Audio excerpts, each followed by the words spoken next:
Democratic Senator Jack Reed of Rhode Island, who's a U.S. Army veteran, is the top Democrat on the Senate Armed Services Committee. Senator, good to see you, sir. What's your reaction to the U.S. military reinstating its blockade on Iranian ports in the Strait of Hormuz, another round of U.S. strikes against Iran, the president formally declaring that military operations are back on?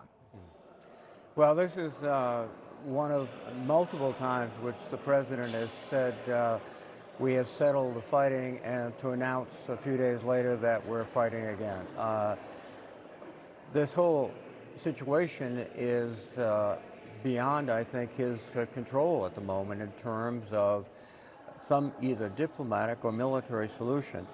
We can strike, and we are striking effectively Iranian targets, but they still have the capability of striking targets, particularly the targets in the Persian Gulf that will be very critical to oil production and oil exportation. So this is something that we're in a constant sort of downward spiral, despite the president claiming periodically that it's all, he's got the deal done, etc.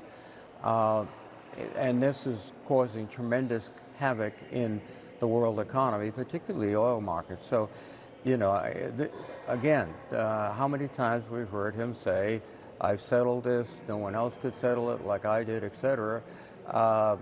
He has no concept, I think, of how you effectively end the fighting, and also to maintain the Strait of Hormuz as an international waterway. This whole claim that he's going to charge a fee is detrimental to the whole concept of the international right of passage through waterways without local countries charging fees. And in fact, as has been pointed out, Marco Rubio essentially said, you know, we can't do that. In fact, one of the reasons we're fighting is to prevent the Iranians from doing that. When CNN's Pamela Brown was aboard the USS Abraham Lincoln in the Arabian Sea last week, she spoke with Captain Daniel Keeler about the role that the ship played in the initial blockade and the challenges it faced. Take a listen. The challenges with it is it's a lot of space, and to execute a blockade properly, you need a lot of ships. And we had quite a few destroyers. What the Air Wing can do to help is to find the ships. And so we did support all of the surface ships with reconnaissance flights, and then when necessary, could execute some procedures to try and get the ships to turn around.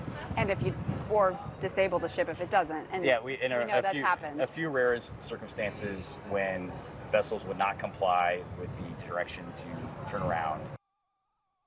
You're the ranking Democrat on the Senate Armed Services Committee. How concerned are you about this blockade in terms of the strain it's putting on U.S. military resources, U.S. military personnel, and our budget in the United States?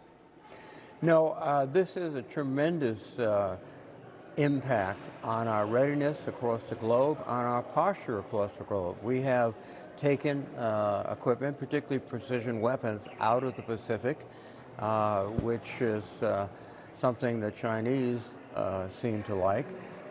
And we've also done that from South Korea. We're in a very precarious position in terms of rebuilding our stocks. And it looks now as if there'll be a continued drawdown on critical weapon systems.